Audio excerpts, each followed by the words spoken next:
Imagine for a second that the President of the United States is standing on the world stage, and an adversarial foreign official looks directly into the cameras and publicly, I mean explicitly, calls him a pedophile. Yeah, not just a generic insult.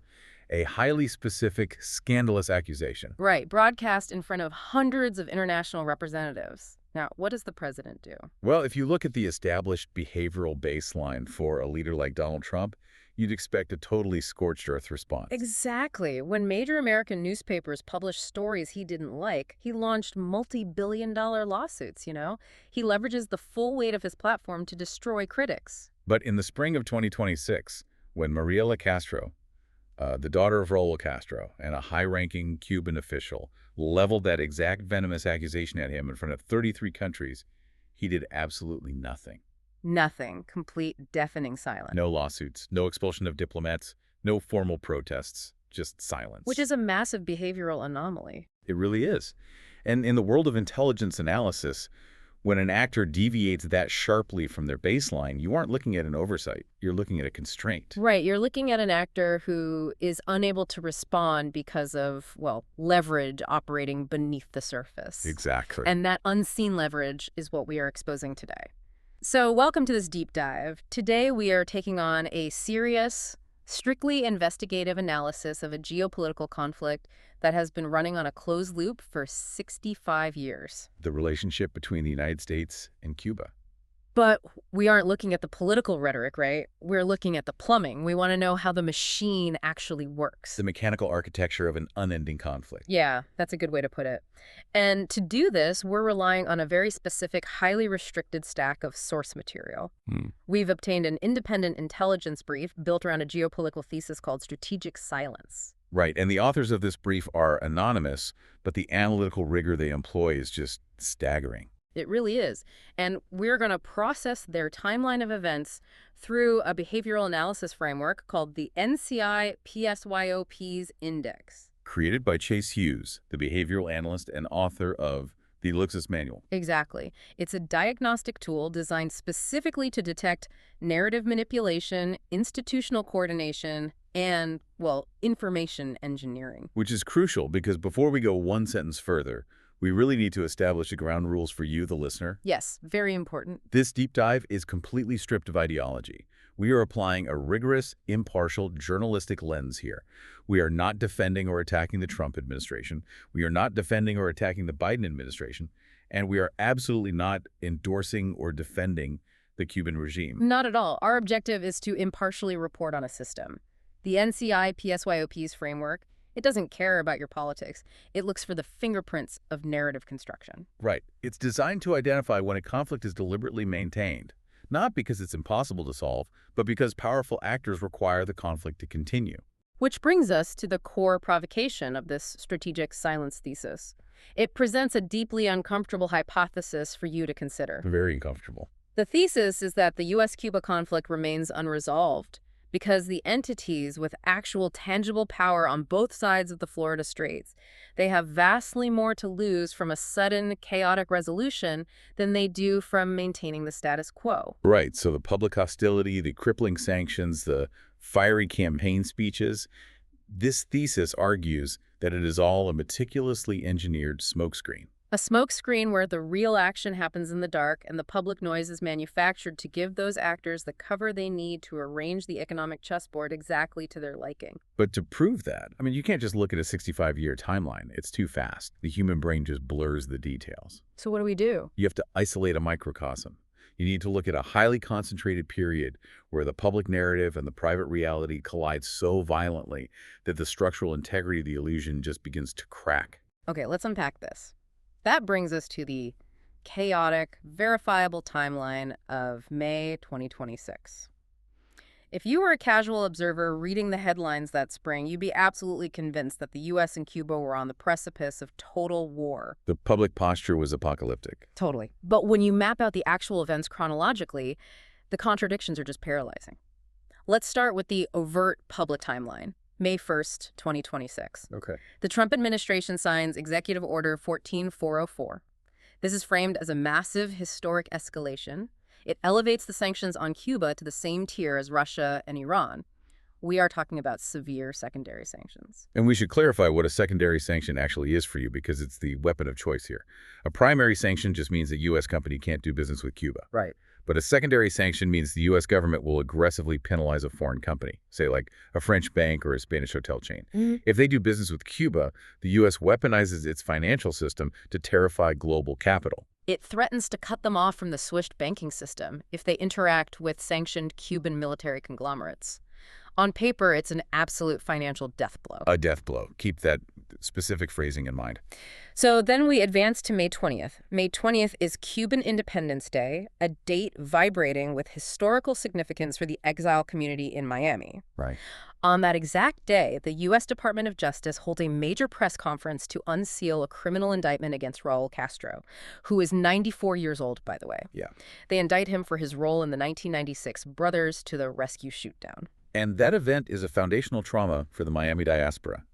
In 1996, Cuban military MiGs shot down 2 civilian Cessnas operated by an exile group over international waters. Right. They killed 4 American citizens. It's horrific. So for 30 years, the exile community has demanded accountability. An indictment on May 20th is an emotional earthquake for them. It is maximum symbolic validation. And while the DOJ is unsealing that indictment, Secretary of State Marco Rubio releases a highly produced video. It's recorded directly in Spanish, bypassing traditional diplomatic channels, and formatted specifically to be shared peer-to-peer on WhatsApp and Telegram inside Cuba. Yes, straight to the people. In the video, he offers $100 million in conditional humanitarian aid, but he explicitly brutally blames the Cuban regime for the catastrophic 22-hour daily blackouts ravaging the island. And Rubio pairs this with a sustained rhetorical campaign. On May 5th, from the White House podium, and again on May 27th, during an emergency cabinet meeting with the president sitting right there, he publicly brands the Cuban regime incompetent communists. Right. He delivers that highly memorable soundbite. The only thing worse than a communist is an incompetent communist. Exactly. So from Washington's side, the narrative is airtight. Maximum economic pressure, criminal indictments of historical leaders, and direct appeals to the Cuban populace to reject their government. Now, look at Havana's public posture during this exact same window. In March and April, Mariela Castro, who isn't just Raul's daughter, but a member of the National Assembly. And the director of CINESEX. Right. She goes on a scorched earth offensive against Donald Trump. She stands before an international delegation and calls the U.S. president a profound ignoramus who knows nothing about politics and even less about human rights. Wow. She says he blindly repeats whatever idiocy his advisors feed him every 5 minutes.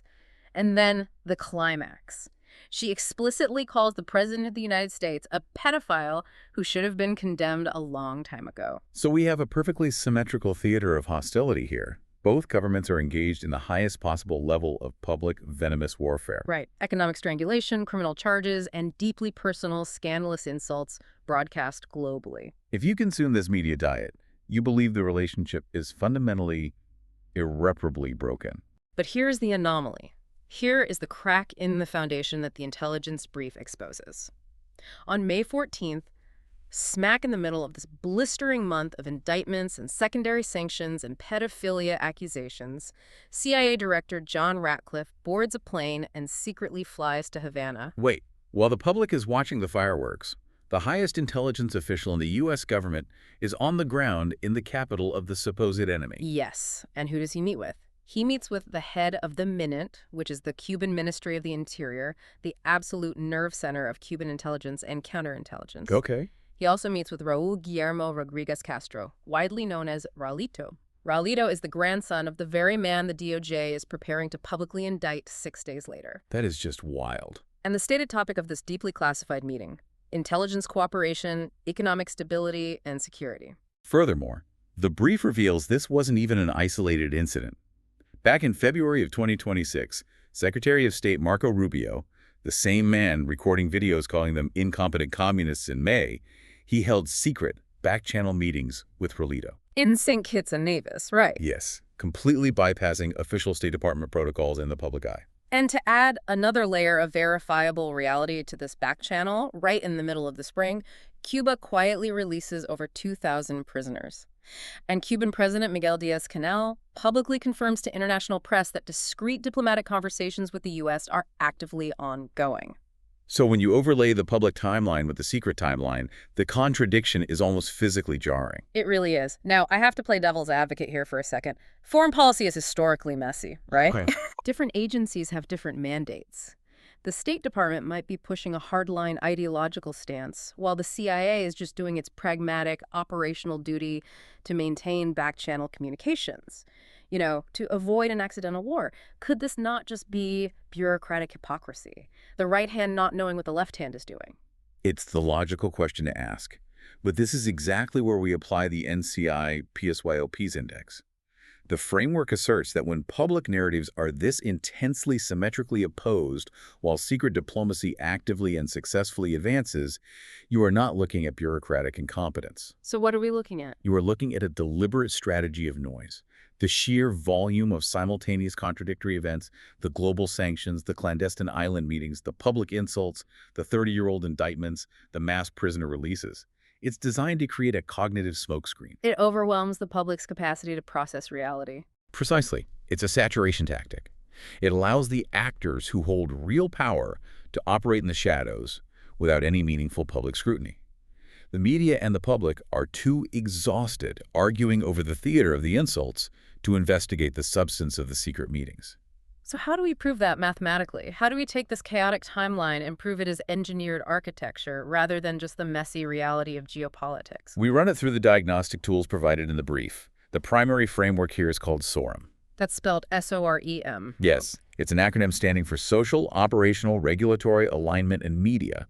In behavioral intelligence, SOREM acts as an early warning radar for coordinated influence campaigns. Okay. The premise is straightforward. An organic and political crisis might trigger one or two of these dimensions, but when all 5 dimensions activate simultaneously and in perfect parallel, you are reading a script. Wow. And in the context of U.S.-Cuba relations in May 2026, SOREM scores a perfect 5 out of 5. Let's walk the listener through exactly how that score is achieved, because the mechanics here are fascinating. The first dimension is the social fracture. Right. The framework requires us to look at the real ground-level crises that make a population vulnerable to manipulation. In Cuba, the social fracture is visceral and undeniable.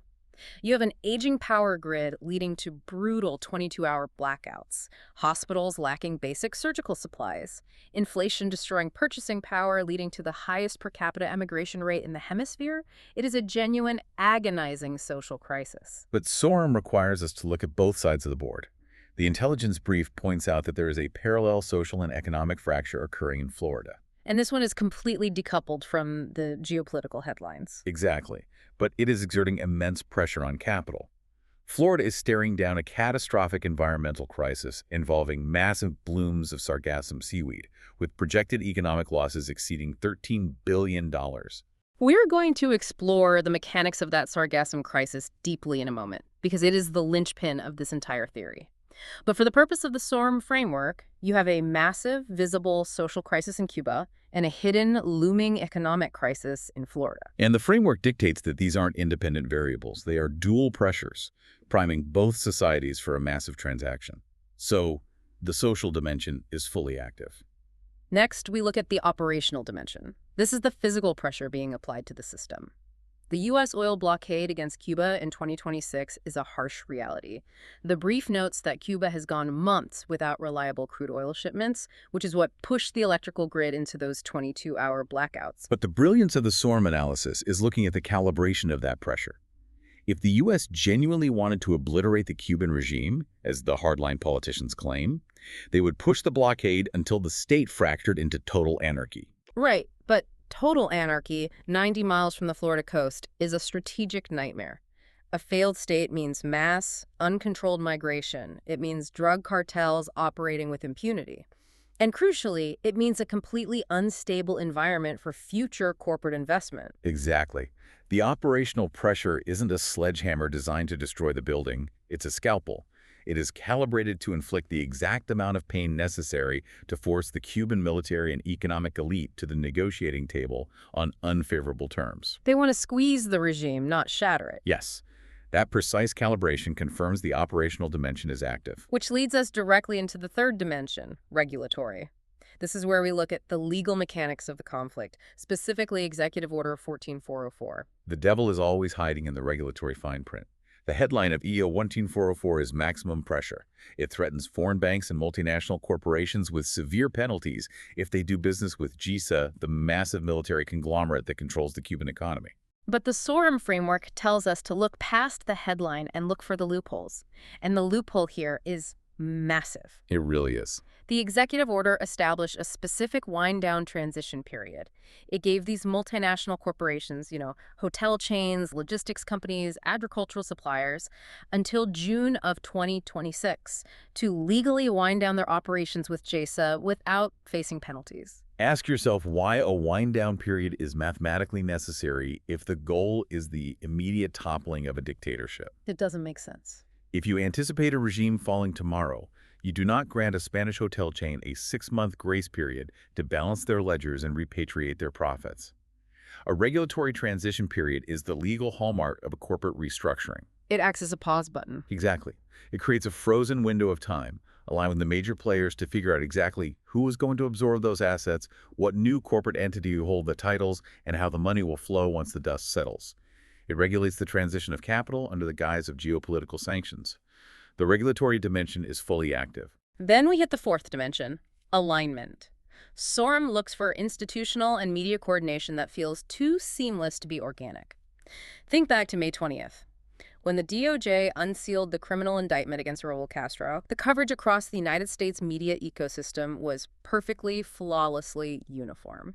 Every major cable news network, every major newspaper ran with the exact same narrative frame. A historic step toward justice for the victims of the 1996 shootdown. But alignment is often defined by what is omitted, isn't it? Yes.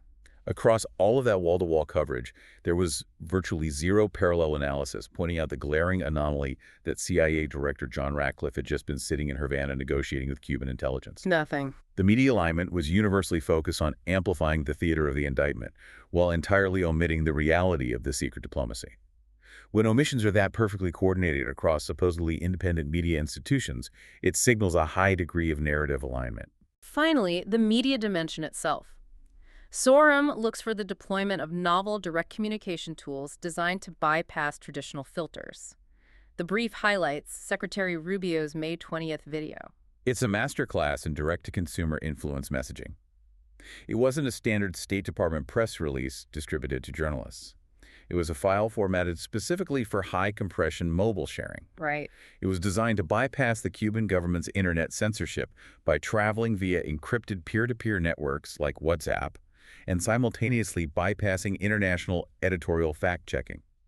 It was an influence operation injected directly into the pockets of the Cuban populace. So SORM is 5 for 5. Social, operational, regulatory alignment, media. The timeline isn't messy, it's a meticulously coordinated campaign. And if SORM confirms that a campaign exists, the next framework in the intelligence brief, PRISM, explains exactly how the individual events within that campaign are psychologically engineered to manipulate the public. Let's get into PRISM. It's an acronym for anomalous precursors, repetition, villain introduction, symbolism, and manufactured urgency. Let's map these concepts onto the reality of 2026, starting with anomalous precursors. How does the brief define that?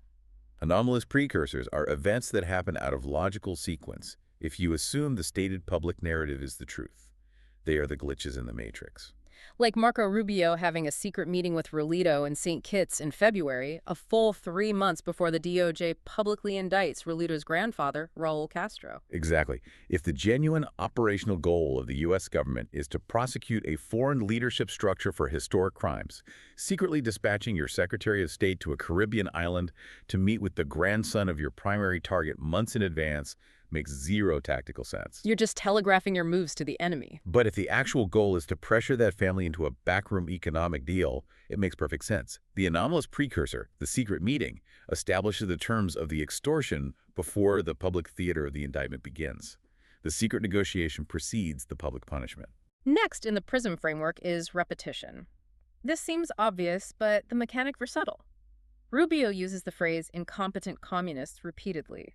He uses it in a March video, he uses it from the White House podium in early May, and he uses it in front of the president in late May. In behavioral psychology, identical phrasing deployed across multiple distinct institutional environments is a massive red flag.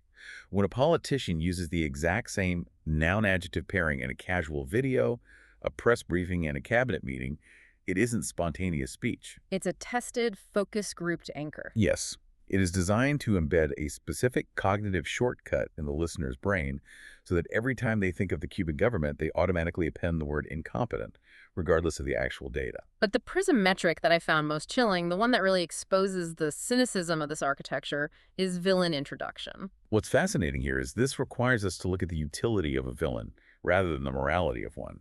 The DOJ indicted Raul Castro. He is 94 years old. He lives in a heavily militarized, hostile foreign capital. I remember watching the press conference.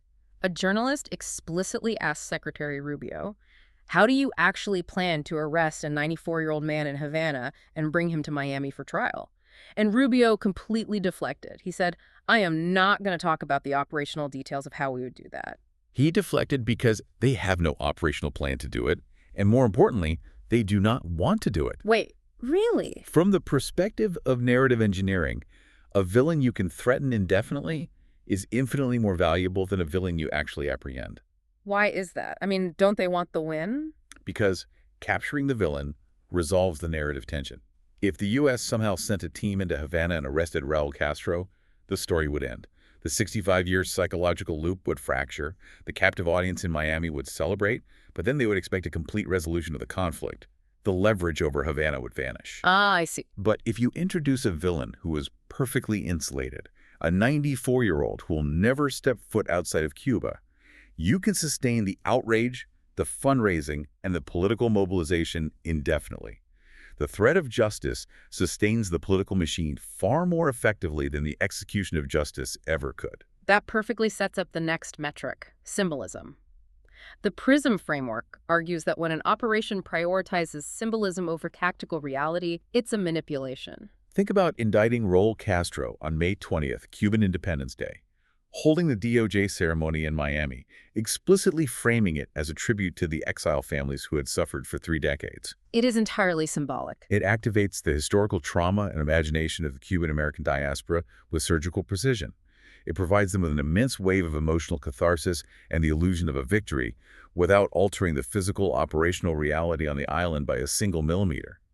It feeds the audience exactly what they crave emotionally while costing the engineers absolutely nothing tactically. And finally, we have manufactured urgency. The intelligence brief pulls a quote from a former National Security Council official from March of 2026. This official went on television and said, "In the next few weeks, we could have the opportunity for the Cuban people to experience freedom for the first time in 70 years. Pay attention to the phrasing. In the next few weeks. That is manufactured urgency. It creates an artificial, highly compressed timeline that spikes the audience's adrenaline. But there is no concrete, falsifiable mechanism attached to it. So when the Cuban regime inevitably does not collapse in those few weeks, the horizon simply resets." Exactly. A timeline without a consequence is just a psychological hook. It keeps the public constantly leaning forward, waiting for the explosive season finale of a television show that the producers have secretly agreed will never end. So SORM is 5 for 5, and PRISM is 5 for 5. This brings us to the culmination of Chase Hughes's framework in the intelligence proof, the NART index. The NARC index calculates the overall probability of manipulation. And the score calculated for the U.S.-Cuba dynamic in the spring of 2026 is an astonishing 96 out of 100. A 96 out of 100 probability that the public is being actively, structurally manipulated by the entities they trust. I want to dig into exactly how that score is generated. Let's look at the specific psychological factors driving it. We've talked a bit about the sheer volume of events, but the NRC index formally calls this cognitive load, giving it a 15 out of 20. How exactly does overloading the brain force compliance? Well, the human brain operates on limited bandwidth. When it encounters novel or contradictory information, it requires energy to analyze and resolve the discrepancy. In May 2026, the public was bombarded. They had to process global secondary sanctions, an active oil blockade, unexplainable CIA meetings in Havana, a historic criminal indictment, a foreign official calling the U.S. president a pedophile, mass prison releases, and an environmental crisis threatening the Florida coast, all simultaneously. It's paralyzing. You can't piece it all together if you have a full-time job and a family. That is the intended outcome. When you saturate the cognitive environment to that extreme degree, you overwhelm the individual's capacity for critical analysis. The brain gets tired. And when the brain is tired, it seeks the path of least resistance. Right. It defaults to accepting the prepackaged narrative provided by whatever political authority the individual already aligns with. By maximizing the cognitive load, the system effectively short-circuits independent thought and forces the audience into compliance. And that mechanism is protected by the next factor in the NRC score, sentiment inversion, which scores a 17 out of 20. This is how the system deals with the people who actually do have the bandwidth to see the contradictions. Sentiment inversion is an incredibly dark social mechanism. It occurs when a system engineers the social environment so that questioning the dominant narrative becomes politically or professionally suicidal. Under normal, healthy democratic conditions, skepticism is a virtue. But in a sentiment inversion environment, skepticism is recast as treason. We see this constantly in the Miami dynamic. If a journalist or a political analyst publishes a piece questioning the tactical utility of indicting a 94-year-old man, they aren't debated on the merits. They are instantly labeled a dictator sympathizer. They're accused of disrespecting the victims of the 1996 shootdown. Right, or if you point out the glaring, verifiable fact that the CIA director was sitting in Havana negotiating with counterintelligence while the sanctions were signed, you were accused of spreading communist propaganda. The strategic silence architecture doesn't require the government to enact formal censorship laws. It simply weaponizes the trauma of the community to police itself. Doubting the theater becomes a moral sin. Yes, which effectively inoculates the secret backroom negotiations from any serious investigative journalism. But the most heavily weighted factor in the entire NRSC score, getting a perfect 20 out of 20, is the analogous historical cycle. Because patterns don't lie. The intelligence brief overlays the events of 2026 with the events of 2014 and 2015 during the Obama administration's push for normalization with Cuba. The political rhetoric between Obama and Trump is diametrically opposed. One preached historic engagement, the other preaches maximum pressure. But the structural mechanics are an exact replica. The brief breaks down the steps, and it is uncanny. Step 1, an escalation of operational pressure. Step 2, the deployment of secret back-channel talks involving intelligence and high-level family proxies. Step 3, the Cuban government executes a mass release of prisoners as a token of transactional goodwill, which they did in April 2026, releasing over 2,000 individuals. Step 4, the U.S. makes conditional offers regarding aid or sanctions relief. The names of the politicians change. The rhetorical packaging flips. But the mechanical sequence of the operation is a carbon copy. Is a closed-loop system repeating its source code. You know, reading through this cyclical nature, it makes me think of the mechanics of professional wrestling. It's an apt analogy. Walk through the mechanics of it. Okay, if you've ever watched pro wrestling, you have these larger-than-life characters. When the red light on the camera turns on, they are standing in the ring cutting furious, bloodthirsty promos on each other. They're threatening each other's careers, insulting each other's families, hyping up the arena. The audience is screaming, crying, totally bought into the hatred. It looks like a fight to the death. Right. But what the audience doesn't see is that 3 hours before the doors opened, those exact same two guys were sitting in a quiet locker room in the back, meticulously mapping out the choreography of the match. You throw me into the ropes at minute 5, I'll put you in a submission hold at minute 10, and we'll end with a disqualification so we can do a rematch next month. It is the perfect mechanical equivalent. The public animosity, the indictments, the pedophilia insults, that is the product they are selling to the arena. The backstage coordination, the CIA in Havana, the meetings in St. Kitts, that is the reality of their business. They are co-managing the conflict to ensure the revenue stream continues. But that begs the ultimate question. In wrestling, the prize is ticket sales and television ratings. If this geopolitical standoff is just a choreographed match, what is the actual prize? What is the championship belt they are quietly negotiating over in these back channels? Because based on everything we've analyzed, it clearly isn't freedom and it isn't justice. To find the actual prize, the intelligence brief forces us to completely abandon the realm of political theater. We have to look at hard, unglamorous economic data. And incredibly, we have to look at oceanography. This is where the deep dive takes a turn that genuinely shocked me. This is the data that is completely absent from mainstream political coverage. We have to examine what the brief calls the Sargassum dimension. It sounds like an obscure ecological footnote, but it's currently the most powerful, grounding economic reality in the Caribbean basin. Capital doesn't care about political rhetoric. It cares about environmental viability. Let's lay out the science and the data. In January and March of 2026, NASA satellites and oceanographic monitoring stations detected something unprecedented in the Atlantic Ocean. They recorded record-breaking, catastrophic levels of sargassum. For those unfamiliar, Sargassum is a genus of large brown macroalgae, seaweed. It forms massive floating island-like mats in the ocean. In small quantities, it's a vital habitat for marine life. But driven by rising ocean temperatures and agricultural runoff from major river systems, it has mutated into a monster. The sheer volume is terrifying. The brief notes that by March 2026, the biomass in what scientists call the Great Atlantic Sargassum Belt reached 19.6 million metric tons. That was a 31% increase from the previous worst-case scenario. And the problem isn't just that it exists, it's what happens when it makes landfall. When millions of tons of this biomass wash onto a beach, it begins to decompose. And as it rots, it releases massive quantities of hydrogen sulfide gas. Which smells exactly like rotting eggs. It's worse than the smell. Hydrogen sulfide causes severe respiratory problems for humans. It oxidizes copper wire, destroying the HVAC systems of coastal hotels. The rotting mats create anaerobic dead zones in the water, suffocating coral reefs and killing massive amounts of fish. It traps endangered sea turtles. It renders the coastline not just unpleasant, but physically toxic and structurally unusable. Which brings us to the economic vulnerability of Florida. Florida's entire East Coast economic engine is built on pristine beaches, coastal tourism, and luxury real estate. The brief cites a comprehensive study from the Woods Hole Oceanographic Institution. They ran the models for the 2026 Sargassum event and estimated that the direct and indirect costs to the Florida economy could reach up to $13.5 billion in lost revenue. We are talking about the devastation of the hotel industry, the collapse of coastal property values, the destruction of commercial fishing, and the loss of associated tax revenue. It's massive. $13.5 billion isn't a political talking point. It is an existential threat to the capital structures of Florida. And the fundamental law of capital is that it always seeks a viable alternative when threatened.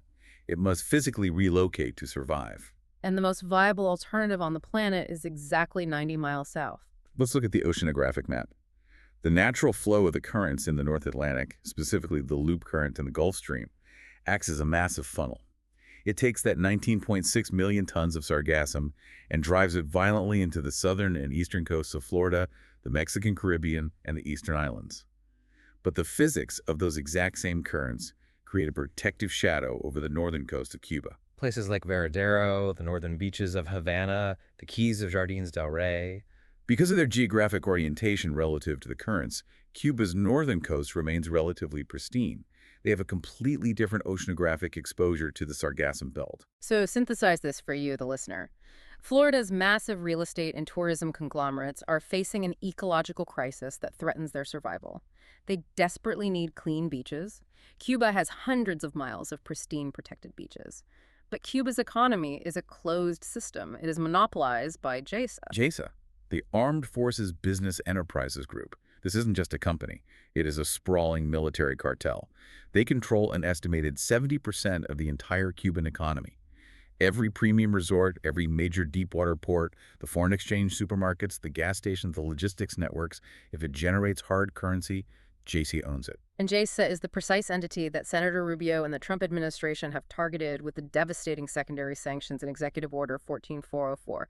They publicly claim the goal is to bankrupt and destroy GAESA to liberate the Cuban people. But apply the Sorum logic. GAESA is also the entity intimately connected to the Minute and Rolito, the very people the CIA and the State Department are holding secret back-channel negotiations with. So how does the intelligence brief extrapolate this? If Florida capital needs GAESA's beaches, what is the actual mechanical purpose of the sanctions? Because if you bankrupt GAESA and collapse the state, those hotels burn down in the ensuing chaos. The extrapolation is that the sanctions are not a weapon of destruction. They are a weapon of corporate valuation. They are a tool of aggressive leverage. How so? The goal is to squeeze GAESA economically, choking off their European and Asian credit lines until they are cornered. You apply just enough pressure to force the Cuban military elite into accepting a massive corporate restructuring.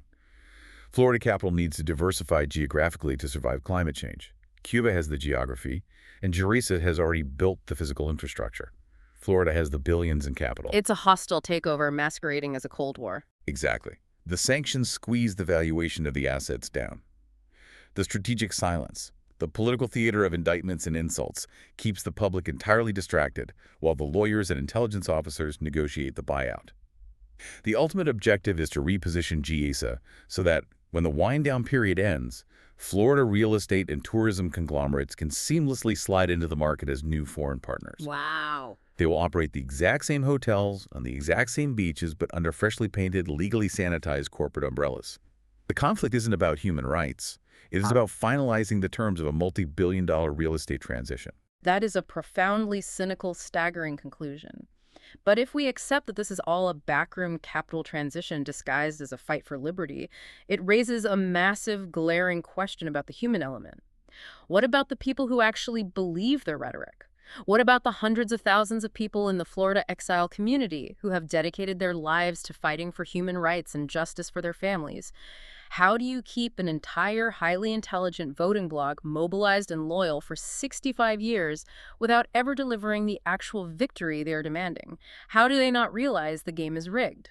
To answer that, the intelligence brief pivots into a deep clinical analysis of crowd psychology. It examines the exile community through the specific behavioral lens of a captive audience. A captive audience. Let's define the clinical parameters of that. In behavioral psychology and political science, a captive audience isn't just a group of people who listen to you. It is a demographic block that exhibits three highly specific clinical properties. First, they possess a monolithic, foundational ideological identification. For the Cuban exile community, opposition to the Castro regime isn't just a political preference. It is the core architecture of their identity. It is the lens through which every single piece of information is filtered. Second, they exhibit historically high levels of mobilization. They don't just hold opinions, they act on them.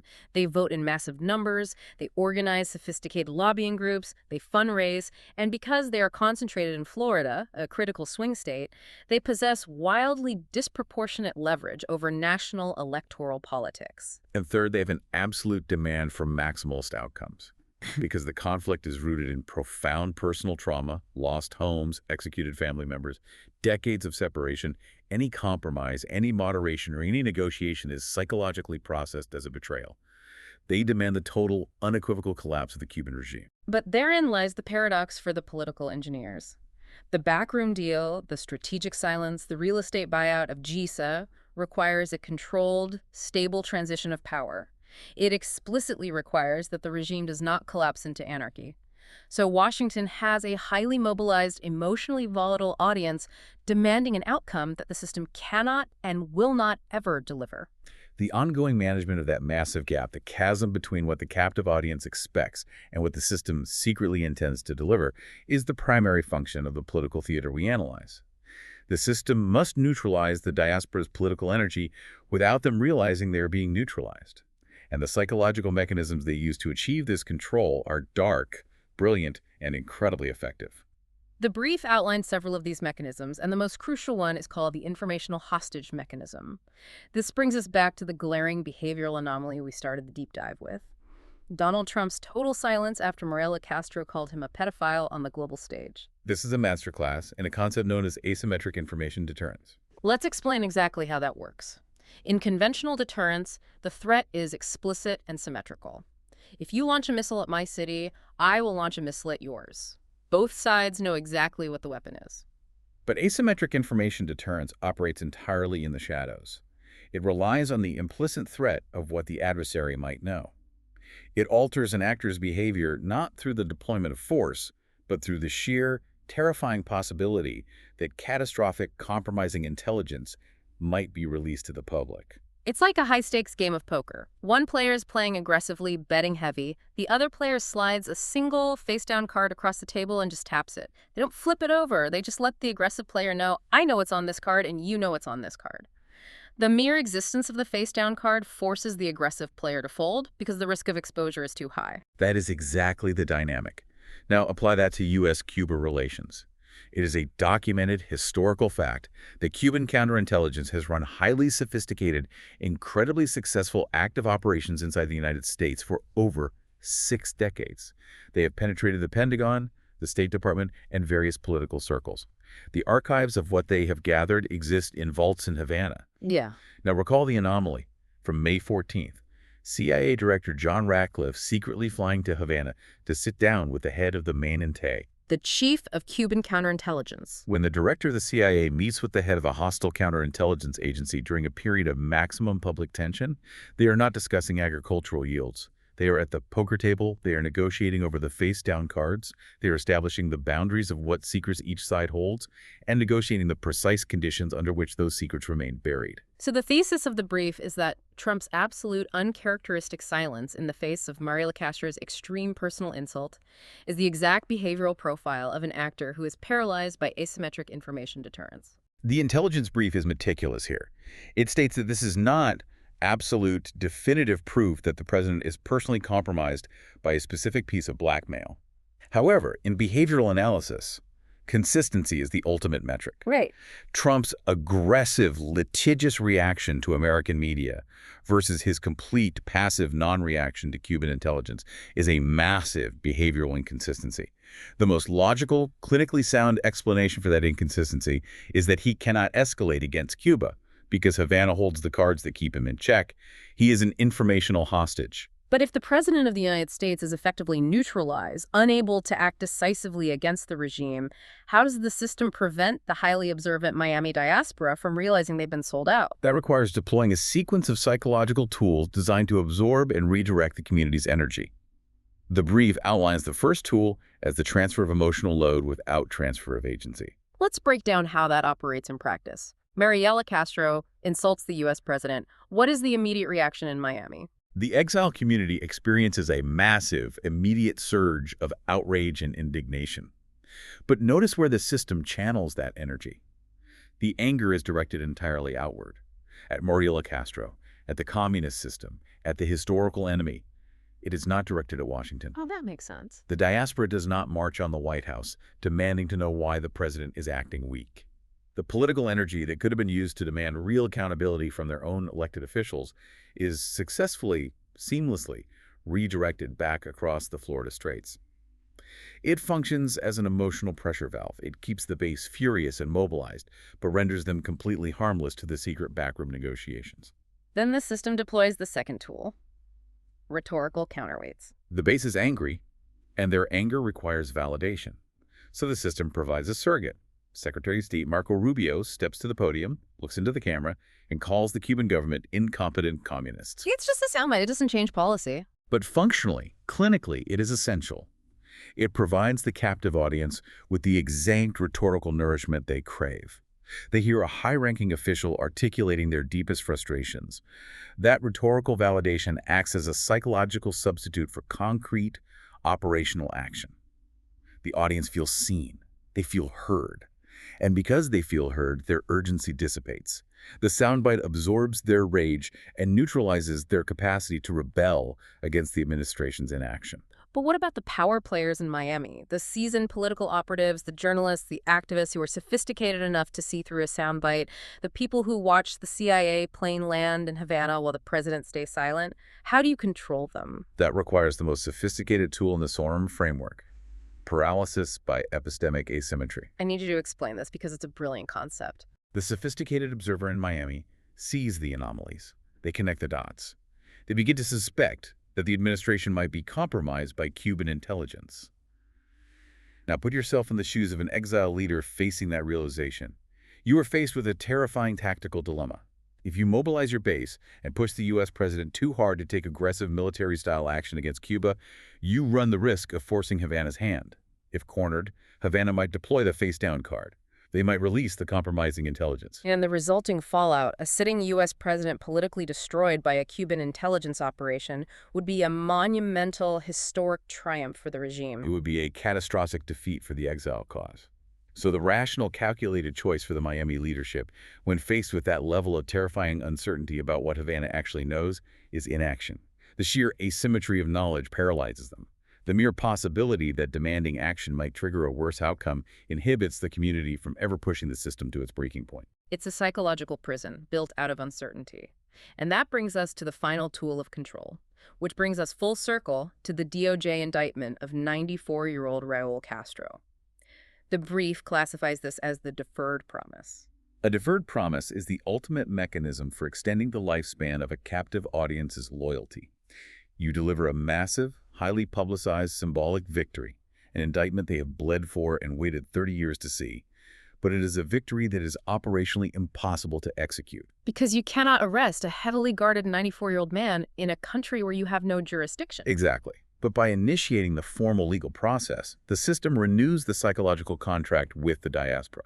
The message is clear. Look, we hear you. The wheels of justice are turning. The end is near. As long as the captive audience genuinely believes in the credibility of a future promise, their demand for immediate, chaotic results is suppressed. So it just buys time. Yes. The deferred promise is the engine that allows the strategic silence to loop endlessly. Every generation receives a new set of sanctions, a new historic indictment, a new fiery speech promising that liberation is just around the corner. And while the audience waits patiently for a finale that is designed never to arrive, the economic transaction continues in the shadows. The energy of the exile community is harvested, processed, and completely neutralized. It maintains the exact gridlocked conditions required for the real estate transition to occur. Precisely. Which brings us to the most urgent, real-time evidence of this corporate transition in action. Let's move into the final analytical section of this deep dive, the late May arrests. This is where the intelligence brief shifts from historical analysis to breaking news, and where the theory of leverage over dismantling becomes undeniable. Because if you apply the frameworks we've discussed, these arrests read entirely differently than the mainstream news narrative. In late May 2026, ICE Immigration and Customs Enforcement executes two highly publicized targeted arrests in South Florida. First, they detain a woman named Adis Lastras Morera. She is the sister of Anya Guillermina Lastras, who happens to be the executive president of GAESA. The very military conglomerate that controls the billions of dollars of Cuban infrastructure we've been discussing. Exactly. A week later, on May 27th, ICE strikes again, arresting Rosales Aguirreta. She is the daughter of a highly prominent old guard Cuban military general. And the media, aligned perfectly with the Sora media dimension, frames these arrests as a bold, aggressive strike directly at the heart of the Cuban regime's elite. We're going after their families. But when you look at the legal mechanics of how these arrests were executed, the narrative falls apart. First of all, neither of these women were indicted for a crime. They were not charged with money laundering. They were not charged with espionage. They were not charged with sanctions evasion. Marco Rubio utilized a very specific, obscure legal mechanism, Section 237 of the Immigration and Nationality Act. He used it to unilaterally revoke their permanent residency visas. And what's crucial for you to understand about Section 237 is that it completely bypasses the judicial system. Rubio didn't need to present evidence to a grand jury. He didn't need to prove a crime beyond a reasonable doubt in an open court. Section 237 is an instrument of direct, unchecked executive authority. Right. The Secretary of State simply determines that an alien is deportable, and ICE executes the snatch. It is designed for speed. It is the fastest possible way to generate maximum narrative impact with absolutely zero legal due process to slow it down, which immediately makes me think this wasn't about seeking justice. It was about securing leverage quickly. And you have to look at the timeline of their arrival. Both of these women legally entered the United States and established residency in 2023. Under the Biden administration. Exactly. This perfectly illustrates how the strategic silence operates across both Democratic and Republican presidencies. The underlying structural reality, allowing high-level members of the regime's family to park themselves and their assets in Florida, was permitted under Biden. The public, theatrical framing, arresting them to appear tough on communism, is executed under Trump. The rhetoric is diametrically opposed, but the underlying system, the continuous flow of elite capital and influence, remains unbroken. But the most revealing aspect of these arrests is looking at who the U.S. government chose not to arrest. This is the crux of the leverage theory. They arrested the sister of the head of GAESA. They did not arrest the head of GAESA. Anya Guillermina Lastras remains untouched in Havana, actively managing a $20 billion corporate empire. Think about the mechanics of law enforcement. If the genuine goal of the United States government is to dismantle a criminal cartel or a corrupt military conglomerate, you do not simply deport the boss's sister on a visa technicality without charging her with a crime. You utilize the full weight of the criminal justice system. You use RCO statutes to indict the entire leadership structure. You freeze all global assets associated with the entity, and you aggressively prosecute their financial networks. Deporting a family member is a mild inconvenience. It doesn't dismantle the infrastructure. So why execute the operation this way? Because it is an act of highly personalized extortion. The intelligence brief points out the specific language Marco Rubio used in the press release announcing the arrests. He directly addressed the regime, saying, "To the members of the communist mafia of GAESA and Cuba, return the funds you have stolen from the Cuban people. Make reforms to improve the lives of ordinary Cubans." Return the funds and make reforms. Analyze that language. That is not the language of a prosecutor aiming to destroy a criminal enterprise. That is the language of a corporate raider executing a shakedown. It is a demand for a better negotiating position. He is effectively broadcasting. "We have your sister locked in an ICE detention center in Miami. We control her access to her family and her assets here. Now, let's discuss the terms of the real estate transition. Make the reforms we need to allow our Florida capital to legally flow into your infrastructure." The arrests aren't about justice. They are bargaining chips in the corporate restructuring of the island. It transforms a massive systemic geopolitical conflict into a deeply intimate personal negotiation. Your sister wants to come back to Miami to see her son. Sign the transition paperwork for the Veradero hotel assets. It is the absolute clearest evidence provided in the brief that the ultimate objective is not the collapse of the Cuban state. The goal is the reconfiguration of GAESA, forcing them into a position where they must partner with a massive influx of Florida capital that is desperately seeking a safe haven from the looming Sargassum crisis. We have covered an immense, almost overwhelming amount of ground today. We've deconstructed the chaotic timeline of May 2026. We've applied Chase Hughes's SORM and PRISM frameworks to reveal the architecture of the noise. We've analyzed the NOR index. We've mapped the hard economic reality of the Sargassum crisis. We've exposed the psychological containment of the exile community through asymmetric deterrence. And we've decoded the true extortionary nature of these recent ICE arrests. The architecture of this conflict is vast, deeply cynical, and incredibly robust. But once you understand the mechanics of the machine, you can never look at the headlines the same way again. The pattern is undeniable. To that end, the intelligence brief concludes by giving you, the listener, 4 specific, verifiable indicators to watch for in the coming weeks and months. These are the tripwires. If these events occur, it confirms that the strategic silence is moving out of the holding pattern and into its final transactional phase. First, monitor Marco Rubio's upcoming diplomatic trip to the Vatican. The brief strongly suggests that the United States is actively exploring utilizing the Catholic Church as the logistical infrastructure to distribute massive amounts of humanitarian aid inside Cuba, officially bypassing the regime's distribution networks. Why does that matter? Because if that Catholic channel activates, it proves that the U.S. goal is not a chaotic collapse. They want to ensure the Cuban population is fed and relatively stable, while the massive transition of real estate assets occurs behind the scenes. The humanitarian channel isn't just charity, it is the stabilizing infrastructure required for the corporate buyout. Second, intensely scrutinize any legal movements within GAESA's corporate structure. If you begin to see GAESA quietly restructuring, creating new shell companies, transferring titles, or announcing mysterious new foreign partners registered in opaque offshore jurisdictions like Panama or the Cayman Islands, the asset transaction phase is active. They are preparing the legal vessels to receive the American capital. Third, keep an eye on the major Florida real estate and coastal tourism conglomerates. If any of those firms start quietly announcing feasibility studies regarding Caribbean expansion or subtly hinting to their shareholders about future opportunities in Cuba before any official U.S. policy change is announced, pay close attention. Private capital always moves before foreign policy does. If Florida money is looking at Havana, the deal has already been struck in the dark. And finally, watch the ocean. Monitor the ecological data. If the 2026 Sargassum season hits the devastating $13.5 billion metric that the Woods Hole models predict, the geopolitical timeline will rapidly accelerate. The political theater can only delay reality for so long.